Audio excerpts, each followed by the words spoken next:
బర్దిపూర్ గ్రామంలో ఘనంగా Mahatma Jyotirao Phule doctor BR Ambedkar విగ్రహావిష్కరణ చేసిన rural MLA doctor Bhupath Reddy.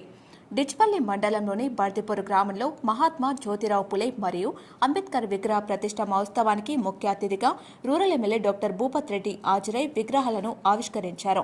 ఆయనతో పాటు గ్రామ సర్పంచ్ కోట్ల భాస్కర్, మహాత్మా జ్యోతిరావు పులే అంబేద్కర్ సంఘం బర్దిపూర్ అధ్యక్షులు జెల్ల బాబు, ఉపాధ్యక్షుడు జాంపల్ల నర్సయ్య, క్యాషియర్ జాంపల్ల సాయిలు, కార్యదర్శి దాసరి చందు, గ్రామ విగ్రహదాత కోట్ల భాస్కర్, మరో విగ్రహదాత ఎయ్య జమున శివకృష్ణ, ఉప సర్పంచ్ తోట మహేష్, గద్దె దాత నీరెడ్డి పద్మారావు, వార్డు సభ్యుడు గంధం భాస్కర్, నీరెడ్డి దేవరాజు, మేక కృష్ణారెడ్డి, ముచ్చపాలు సర్పంచ్ల ఫోరం అధ్యక్షుడు గోటిపాటి వాసు, ఆరేపల్లి సర్పంచ్ పెంటాజీ, మాజీ సర్పంచ్ ఈగ నారాయణ రెడ్డి, సాంసన్, ఎడ్ల ఆనంద్, ధర్మగౌడ్, న్యాసం రాజేశ్వర్, కోనే మహేష్, గ్రామ దళిత సంఘం సభ్యులు, గ్రామస్తులు, మహిళలు, యువకులు తదితరులు పాల్గొన్నారు. ఈ సందర్భంగా rural MLA doctor Bhupath Reddy మాట్లాడుతూ, మహాత్ముల విగ్రహాలను గ్రామంలో ప్రతిష్ఠించుకుంటే మహాత్ముల భావజాలలో మదిలో మెదులుతాయని, మహాత్మా జ్యోతిరావు పులే డాక్టర్ బిఆర్ అంబేద్కర్ చేసిన సేవలు అమోఘమని, డాక్టర్ బిఆర్ అంబేద్కర్ రాజ్యాంగం వల్లనే దేశాభివృద్ధి, ప్రాంతాభివృద్ధి జరుగుతున్నదని, ప్రతి ఒక్కరూ బాగా చదివి మేధావులు కావాలని, చదువు వల్లనే అభివృద్ధి జరుగుతుందని, ప్రతి ఒక్కరూ మహాత్ములను ఆదర్శంగా తీసుకుని తన జీవన సరళిని మార్చుకోవాలని, మహాత్ముల అడుగుజాడలో నడవాలని ఆయన కోరారు. బర్దిపూర్ గ్రామంలో ఇల్లు లేని ప్రతి ఒక్కరికి ఇందిరమ్మ ఇల్లు కట్టిస్తామని, ఇళ్ల స్థలాలు లేని వారికి 70 గజాల స్థలం ఇచ్చి ఇంటి నిర్మాణాన్ని చేపడతామని హామీ ఇచ్చారు. గ్రామాభివృద్ధికి తన వంతు సహకారాన్ని అందిస్తామన్నారు. అనంతరం దళిత సంఘం నాయకులు డాక్టర్ భూపత్ రెడ్డిని శాల్వా, పూలమాలలతో ఘనంగా సన్మానించారు.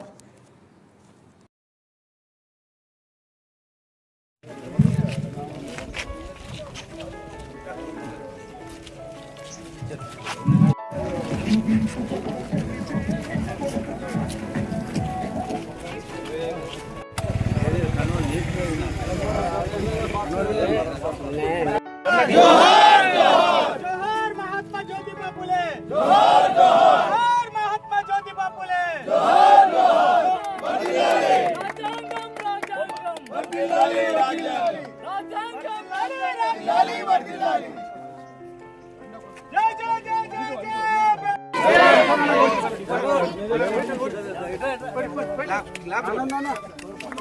अंबेडकर फुलेर आलोचना विधानं वर्धिल्लाली अंबेडकर ఆలోచన విధానం పూలే ఆలోచన విధానం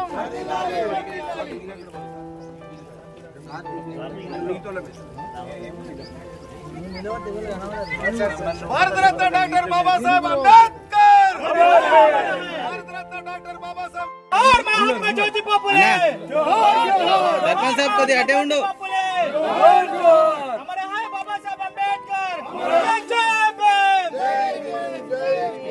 जय जय जय जय भीम, जय भीम।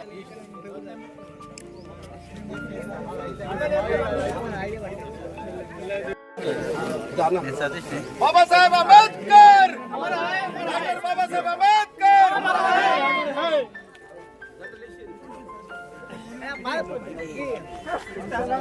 మన జీవితం నీకోలు మన జోహార్ మహాత్మా జ్యోతిబా ఫులే అక్కడ ముందు జరగం జై జై జై జై జై భీమ్ జై భీమ్ జై జై జై జై భీమ్ జై భీమ్ నువ్వు ఇక్కడ ఉండి చేతులు ఇట్లా పెడతా నలుగురు ఫోటోలు పోతాయి.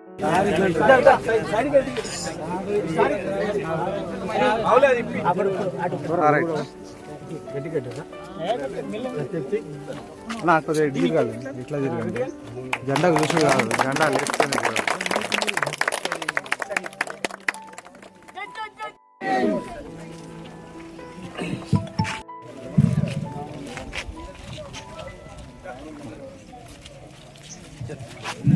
దాతగా ఉన్నారు సార్. మరి వీళ్ళు ఇంత కష్టపడి ఇచ్చినందుకు మీ అందరికీ ధన్యవాదాలు. మరి ఈ కార్యక్రమానికి మరి అధ్యక్షులైనటువంటి మరి సర్పంచ్ గారికి మేము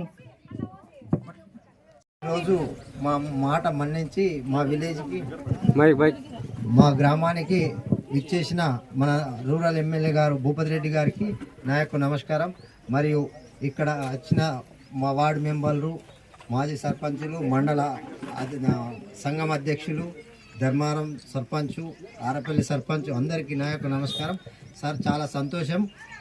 ఆ రోజు ఎలక్షన్ రోజు వీళ్ళు మాకు అంబేద్కర్ విగ్రహం కావాలా ఇక్కడ పెట్టియాలంటే ఒకటి కుదరది 2 కావాలని ఆ రోజు చెప్తే సరే జ్యోతిరావు పులేది అంబేద్కర్ది పెడితే బాగుంటుందని ఆ రోజు మాట ఇచ్చి ఆ తర్వాత ఒక విగ్రహం నేను డొనేట్ చేసాను, ఇంకో విగ్రహం శివకృష్ణ గారు డొనేట్ చేశారు సార్. చాలా సంతోషము.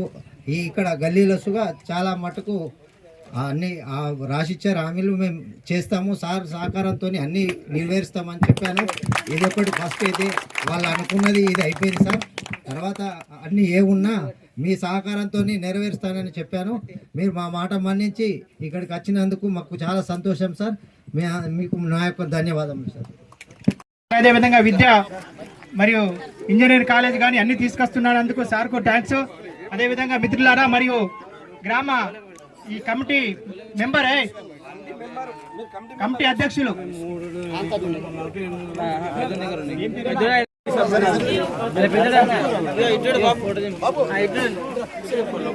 అదేవిధంగా మిత్రులారా మరి ఈడ ఈ విగ్రహాలను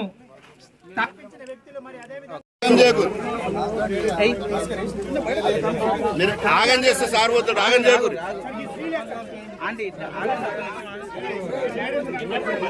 జరిగితే ఫోటోలు వస్తాయి అందరి.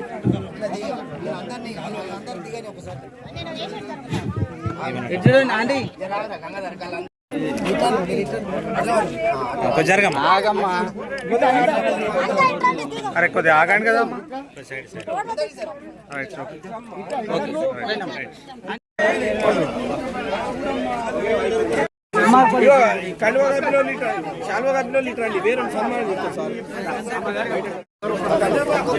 ఒక్కొక్కరు అంతా అందరు ఒకసారి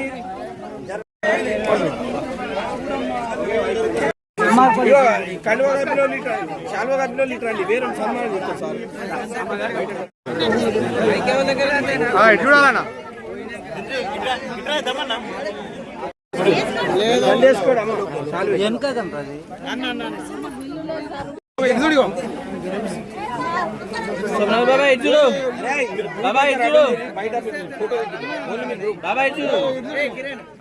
చూడండి సార్, చూడండి సార్.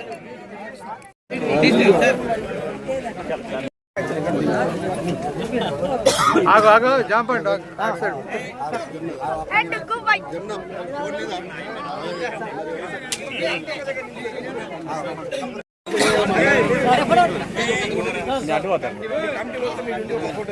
మీరు బాగా పాట పాడింది చూడాలి.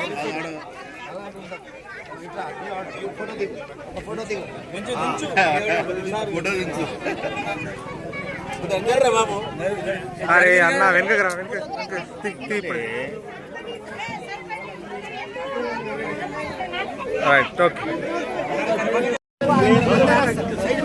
Okay sir.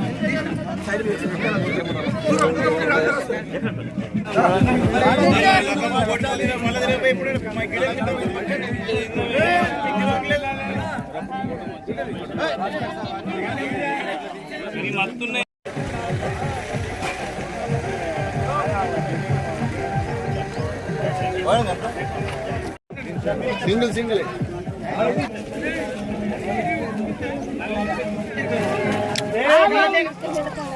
ఓకేనా.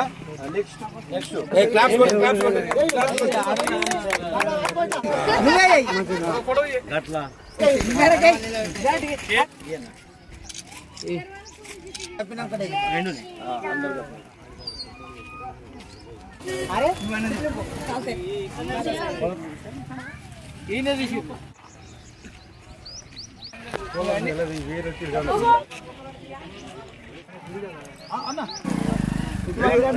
మంచి కవర్ అందరు.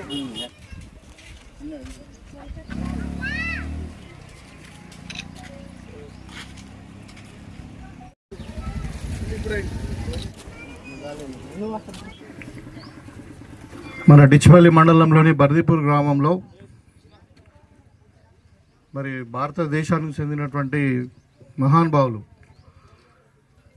పెద్దలు మన రాజ్యాంగ నిర్మాత అయినటువంటి బాబాసాహెబ్ అంబేద్కర్ గారు, అదేవిధంగా మరి విద్యనే అన్నిటికీ మరి మనం మూలము అని చెప్పి విద్య యొక్క ప్రాధాన్యతను ఆచరించుకున్నటువంటి పెద్దలు జ్యోతిరావు పూలే గారి విగ్రహాలకు మనం ఆవిష్కరణ చేసుకొని మరి ఇక్కడ బర్దీపూర్ గ్రామంలో ఈ కార్యక్రమాన్ని చేసుకుంటున్నాం.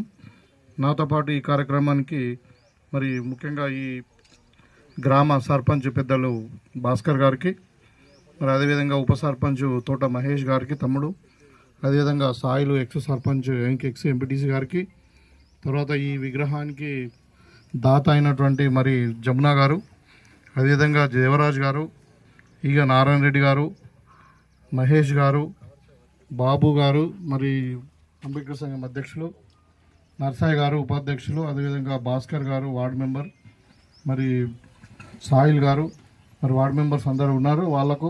తర్వాత ముఖ్యంగా ఇక్కడ నాతో పాటు వచ్చినటువంటి మన పెద్దలు జిల్లా కార్యదర్శి అయినటువంటి భాస్కర్ రెడ్డి గారు, శాంసన్ గారు, మరి ధర్మాగౌడ్ గారు, మరి అదేవిధంగా మన ధర్మారం సర్పంచ్ అయినటువంటి వాసు గారు, ఆరేపల్లి సర్పంచ్ గారు పెంటయ్య గారు, మరి వేదిక ముందు కూడా ఇక్కడ సంతోషం. మనం ఒక గ్రామంలో పెద్దల యొక్క విగ్రహాలు పెట్టుకున్నామనంటే వాళ్ళ యొక్క ఆలోచన విధానాలు, వాళ్ళ యొక్క జీవన శైలి, వాళ్ళ యొక్క జీవనం యొక్క లక్ష్యాలు ఏంటి అన్నది మనకు గుర్తు చేసుకోవడానికి మనం పెట్టుకుంటాం. బాబాసాహెబ్ అంబేద్కర్ది కావచ్చు, తెల్లారి బాబు జగజీవన్ రావుది కావచ్చు, లేకుంటే ఇంకా సుభాష్ చంద్రబోస్ కావచ్చు, ఎవరైనా కానీ మనం వీళ్ళంతా కూడా భారతదేశ యొక్క వైతాళికులు, అంటే ఆదర్శమైనటువంటి జీవితాలు గడిపి కొన్ని వేల మంది జీవితాలలో మార్పు తెచ్చినటువంటి వాళ్ళు. సో ముఖ్యంగా ఇవాళ బాబాసాహెబ్ అంబేద్కర్ గారు రాసినటువంటి రాజ్యాంగం అది అంటే ఎంత గొప్పదంటే, ఇప్పుడు భారతదేశం అంటేనే విభిన్న మతాలు, విభిన్న కులాలు. మన ఈశాన్య రాష్ట్రాల్లో ఒక తీరు ఉంటుంది, మహారాష్ట్రలో ఒక కల్చర్ ఉంటుంది, కాశ్మీర్లో ఒక కల్చర్ ఉంటుంది, మనకు పాండిచ్చేరి మద్రాసులో ఒక కల్చర్ ఉంటుంది. అంటే ఇంత డైవర్సిటీ ఉన్నటువంటి దేశం అసలు ఈ ప్రపంచంలో ఎక్కడ లేదు. ఇప్పుడు అమెరికా ఉందనుకోండి, మీరు పైన చికాగో నుండి కిందికి టెక్సాస్ దాకా ఒకటే కల్చర్ ఉంటుంది, ఒకటే భాష ఉంటుంది. కానీ ఇక్కడ అట్లా కాదు. నా దేశానికి ఎన్నో రకమైన భాషలు, ఎన్నో రకమైన సంస్కృతులు, ఎన్నో రకమైన కులాలు, మతాలు ఇవన్నీ ఉన్నటువంటి సందర్భంలో మరి ఇంత పెద్ద దేశానికి, ఇంత వైరుధ్యం ఉన్నటువంటి దేశానికి రాజ్యాంగాన్ని రచించడం అంటే మామూలు విషయం కాదు. ఇవాళ ఎందుకు అది గొప్పగా అయిందంటే, ఇలా 75 సంవత్సరాలు అయింది మనకు రాజ్యాంగం అమల్లోకి వచ్చి. మనం మొన్ననే మన 26 జనవరి నాడు 75 సంవత్సరాలలో ఎక్కడ కూడా చెక్కు చెదరలే. దానికి కొన్ని అమెండ్మెంట్ చేసి ఉండొచ్చు, కొన్ని మార్పులు చేసుకునవచ్చు కొన్ని చట్టాలలో, కానీ బేసిక్గా రాజ్యాంగం అనేది మార్పు అనేది ఎక్కడ జరగలేదు. అంటే అంత గొప్ప రాజ్యాంగం 75 ఏళ్ళ కింద రచించినటువంటి రాజ్యాంగం ఇవాళ మన భారతదేశంలోనే కాదు, ఇంత విభిన్న సంస్కృతులు ఉన్న భారతదేశంలోనే కాదు, ఇవాళ ప్రపంచమంతా కూడా మన వైపు చూస్తున్నాం. ఇవాళ మన బిగ్గెస్ట్ డెమోక్రసీ. ఇవాళ పక్క పాకిస్తాన్ ఉంది, వాళ్ళ రాజ్యాంగం ఎన్ని బుక్కలైంది, ఎన్నిసార్లు అక్కడ కూపింగ్ అయ్యి, మిలిటరీ కూపింగ్ అయ్యి అక్కడ ప్రజాస్వామ్యం పోయి మళ్ళీ మిలిటరీ రూల్స్ వచ్చినాయి. ఇప్పుడు బంగ్లాదేశ్లో మనం చూసాం, మన శ్రీలంకలో చూసాం, చివరికి నేపాల్లో కూడా చూసాం మనం. అంటే ఇక్కడ కాలేదు, మరి అక్కడ ఎందుకు కాలేదు? ఇంత వైరుధ్యాలు ఉన్నా కానీ ఇంత భిన్నత్వంలో ఏకత్వం ఎందుకు వచ్చింది అంటే బికాజ్ ఆఫ్ రాజ్యాంగం. ఆ రాజ్యాంగం ఒకటే మనం అందరినీ కలిపేది. ఇలా భారతదేశం అందరం కూడా మనం ఒక పౌరులుగా గౌరవించబడుతున్నాం అంటే రాజ్యాంగమే. కాబట్టి అంత గొప్ప రాజ్యాంగాన్ని రచించినటువంటి బాబాసాహెబ్ అంబేద్కర్ గారిని మరి ప్రతి విలేజ్లో ఒక విగ్రహం ఉండాల్సిందే. వాళ్ళని ప్రొద్దున మనం లేచి చూస్తుంటే వాళ్ళు గుర్తుకొస్తుంటే వాళ్ళు ఏమొస్తుంది, వాళ్ళు రచించిన రాజ్యాంగం గుర్తుకొస్తుంది. వాళ్ళు ఏమన్నారు, జ్యోతిబా పూలే కూడా ఏమన్నారు అన్నట్టు, కుల వివక్ష వద్దు, మరి అందరికీ సమానమైన అవకాశాలు రావాలి, సమాన హక్కులు ఉండాలి అందరికీ. కానీ పేదవాడికి ఒకటే హక్కు ఉంటుంది, ధనవంతుడికి ఒకటే హక్కు ఉంటుంది. కాబట్టి సమానమైన హక్కులు, సమానమైన అవకాశాలు, తర్వాత స్వేచ్ఛ అన్నదే దీని మీదనే ఈ రాజ్యాంగం ఆధారపడి ఉంది. కాబట్టి ఇవాళ మనం ఇంత ఆనందంగా బతున్నాం, స్వేచ్ఛగా మాట్లాడగలుగుతున్నాం. ఇక్కడ వాళ్ళని మనము ఊరి దగ్గర పెట్టుకొని మరి వాళ్ళని గుర్తుంచుకోవడం అనేది చాలా ముఖ్యం. అయితే ఇవాళ వీళ్ళిద్దరు కూడా బోధించింది ఒకటే. ఇప్పుడు సమాజంలో చాలా రుగ్మతలు ఉంటాయి, అంటే అంటరానితనం ఉంటుంది, కుల వ్యవస్థ ఉంటుంది, బాల వివాహం కానీ ఇవన్నిటికీ ఒక అంటే సర్వరోగ నివారణ ఏంటిదంటే విద్య. ఈ విద్య మీదనే ఇద్దరు కూడా మరి మన భారతదేశానికి చెప్పారు, అంటే విద్యనే మూలం, మనం చదువుకుంటే అన్నిటికీ పరిష్కారం దొరుకుతుంది అన్నదే వాళ్ళిద్దరు ఒక సిద్ధాంతాలు. సో వాళ్ళని ఆదర్శంగా తీసుకొని మనం నిజంగానే అంటే ఇప్పుడు వాళ్ళని నివాళులు అర్పించడు, వాళ్ళను దండలేసుడు కాదు, వాళ్ళ ఆలోచన విధానాన్ని మనం అమలు పరిచినప్పుడే మనం వాళ్ళకి నిజమైన నివాళులను అర్పించిన అవుతాం. కాబట్టి ఇవాళ నేనంటే ఒక కాంగ్రెస్ పార్టీ వ్యక్తిగానే నేను చెప్పట్లే. ఇవాళ మీరు చూడండి, ఇవాళ మనము సామాజిక న్యాయం అని అంటే ఇవాళ కాంగ్రెస్ పార్టీ యొక్క జాతీయ అధ్యక్షుడు ఎవరు ఉన్నారు? ఒక దళిత బిడ్డ ఖార్గే గారు ఉన్నారు. ఇవాళ మనకు తెలంగాణలో మన అసెంబ్లీకి స్పీకర్ ఎవరు ఉన్నారు? గడ్డం ప్రసాద్ కుమార్ గారు, ఒక దళిత బిడ్డ ఉన్నాడు. ఇవాళ మన డిప్యూటీ సీఎం గారు ఎవరు ఉన్నారు? ఒక దళిత బిడ్డ బట్టి విక్రమార్క ఉన్నారు. ఇవాళ మనకు ఆరోగ్య శాఖ మంత్రి ఒక దళిత బిడ్డ ఉన్నారు. ఇవాళ ఇంకొక దళిత బిడ్డ లక్ష్మణ్ గారు ఇంకొక మంత్రివర్గంలో ఉన్నారు. అంటే భారతదేశ చరిత్రలో నాకు అంటే నేను హిస్టరీ స్టూడెంట్ కాను, కానీ మన తెలంగాణ చరిత్రలో, ఆంధ్రప్రదేశ్ చరిత్రలో మాత్రం ఇంత పెద్ద పదవులు ఇచ్చి ఇంత ప్రాముఖ్యత ఇచ్చినటువంటి గవర్నమెంట్ అయితే ఎక్కడ లేదు. ఓన్లీ కాంగ్రెస్ పార్టీ తావనే సాధ్యమవుతుంది. ఇవాళ చాలా మాట్లాడుతున్నారు. ఇవాళ బీజేపీ వాళ్ళు మాట్లాడవచ్చు, ఇవాళ టీఆర్ఎస్ వాళ్ళు మాట్లాడవచ్చు. వాళ్ళని చేయమనండి, ఒక దళితుని ప్రెసిడెంట్ చేయమనండి, ఇవాళ ఒక దళితుని స్పీకర్ చేయమనండి, ఒక ముఖ్యమంత్రిని చేయమనండి. వాళ్ళని ఓన్లీ కాంగ్రెస్ పార్టీ ద్వారానే సాధ్యమవుతుంది. ఇవాళ కాబట్టి మీకు అందరు కూడా తెలుసు, ఇవాళ మీకు ఇండ్లు ఇచ్చినా, భూములు ఇచ్చినా, మరి రిజర్వేషన్ ఇచ్చినా అంతా కూడా మరి రాజ్యాంగబద్ధమైనప్పటికీ మరి అది కాంగ్రెస్ పార్టీ ద్వారానే సాధ్యమైంది. కాబట్టి కాంగ్రెస్ పార్టీ ద్వారానే దళిత పీడిత వర్గాలు మరి సమాజంలో కలిసినే ఇవాళ ముందుకు పోతూ ఉన్నాయి. ఇవాళ రిజర్వేషన్ వల్లనే ఇవాళ మనకు మరి చాలామంది విద్యావంతులు అయినారు. కాబట్టి ఇవాళ ఇక్కడ ఈ కాలనీ వాళ్ళకు కూడా ప్రాబ్లమ్స్ ఉన్నాయి అంటున్నారు. ఇది కొన్ని మన భాస్కర్ గారు రాసిచ్చారు. సో ఇవన్నీ కూడా తప్పకుండా ఇప్పుడు రోడ్స్ అడిగిండు. ఇక్కడ ఈ రోడ్స్ కూడా కొన్ని శాంక్షన్ అయినాయి, కొన్ని టెక్నికల్ రీజన్స్ డిలే అయింది. ఒక కాంట్రాక్టర్ పారిపోయి ఆయన ఏదో ఆరోగ్యం బాగలేక అది క్యాన్సిల్ చేసి మళ్ళీ పెట్టాలంటే ఇది కొంచెం ఇబ్బంది అయింది. సో ఇవన్నీ చిన్న చిన్న ఒకటి బ్రిడ్జ్ అడుగుతూ ఉన్నారు, బ్రిడ్జ్. సరే ఇవన్నీ అయిపోతాయి, ఇబ్బంది లేదు, కొంచెం కొద్దిగా టైం పడుతుంది కానీ అయిపోతాయి.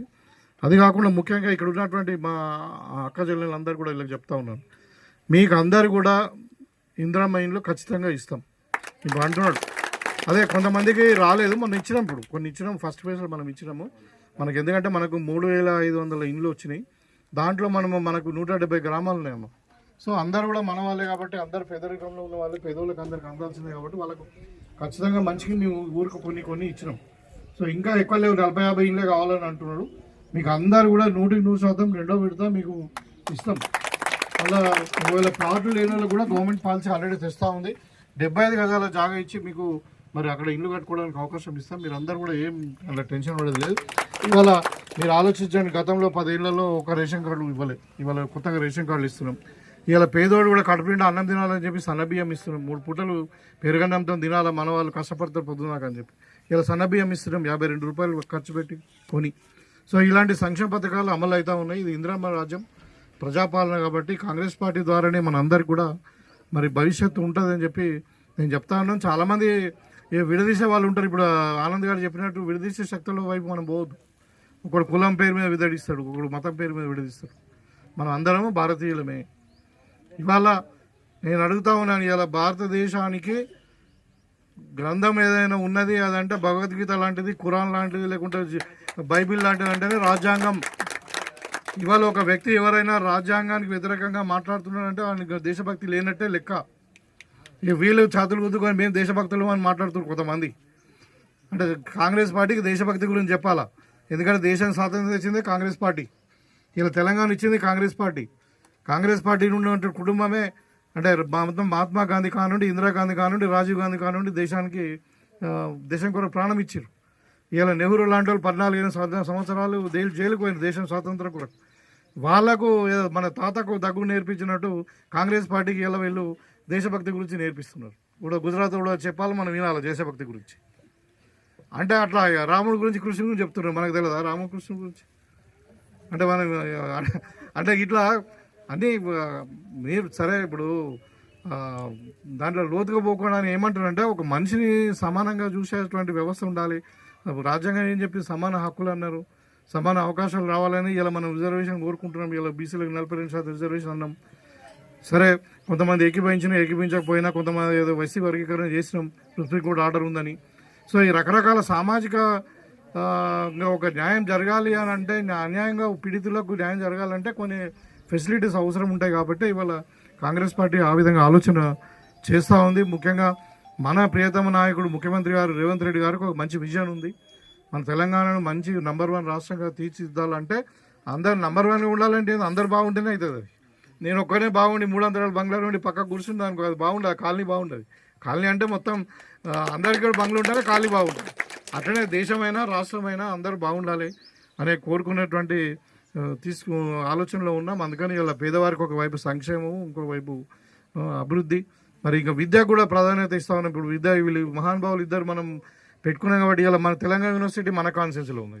10 ఏళ్ళు ₹1 రాలే గవర్నమెంట్ నుండి. ఇలా మేము వచ్చినాక ఒక ఇంజనీరింగ్ కాలేజ్ వచ్చింది, ఇలా వ్యవసాయ కళాశాల వచ్చింది మనకు. మన నియోజకవర్గంలో రాబోతుంది. అంటే క్లాసెస్ స్టార్ట్ అయినాయి కానీ ఇంకా ల్యాండ్ ఐడెంటిఫై చేస్తా ఉన్నాం. అదేవిధంగా మరి ఇప్పుడు మనకు ఒక నవోదయ స్కూల్ వస్తుంది, మన సైనిక్ స్కూల్ వస్తూ ఉంది. ఇలా మనకు ఇంకా ఎస్టీలకు సంబంధించింది ఏకలవ్య స్కూల్ మన దగ్గరనే ఉంది. మన నియోజకవర్గం ఒక హబ్గా తయారవుతుంది, అలా ఎడ్యుకేషన్ హబ్గా తయారవుతుంది. 200 కోట్లతో ఒక ఇంటిగ్రేటెడ్ స్కూల్ వచ్చింది. సో ఎందుకంటే ఇప్పుడు ఎడ్యుకేషన్ అనేది ఒక వ్యవసాయం ఒకటే కాదు, మనకు వ్యవసాయంతో పాటు మరి చదువు కూడా కావాలి, దాంతోపాటు వైద్యం కూడా కావాలి. సో మనిషి జీవిత ప్రమాణాలు పెరగాలని అంటే ఇవన్నీ అవసరం ఉంటాయి. కాబట్టి ఈ అన్ని యాంగిల్లో నేను పనిచేస్తూ ఉన్నాం. నేను కూడా మీకు చెప్పదలుచుకున్న ఒకటే, మీరు అందరూ కూడా నాకు కొత్తలే కాదు, ఒక రాజకీయంగానే కాకుండా మీకు డాక్టర్ కూడా మీకు అందరు కూడా తెలుసు. ఇవాళ నాకేమో అంటే వైద్య వృత్తి లేదు, ఇప్పుడు వదిలేసిన నేను. మీరు అందరు దీవెనలతోనే ఎమ్మెల్యేగా నిలబడ్డా మీ ముందు. మరి మీకు సేవ చేయడానికే మేము ఇక్కడ ఉన్నాం కాబట్టి నాకు ఇంకా వేరే ఆలోచన లేదు. మీ అందరు కూడా సంపూర్ణ సహకారము, మీ యొక్క దీవెనలు మరి మా పైన ఉండాలని చెప్పి కోరుకుంటూ, మరి ఇక్కడ ఇంత చక్కటి కార్యక్రమం అందరూ మనిషి కింద కొన్ని వేలు, 5,000, 10,000 ఇట్లా జమ చేసుకొని ఇంత చక్కటి కార్యక్రమాన్ని పెద్దల యొక్క మహానుభావుల యొక్క విగ్రహాలను ఇక్కడ పెట్టుకోవడం అనేది చాలా సంతోషకరం. మా అందరు కూడా మీకు మరి శుభాకాంక్షలు తెలియజేస్తూ ధన్యవాదాలు.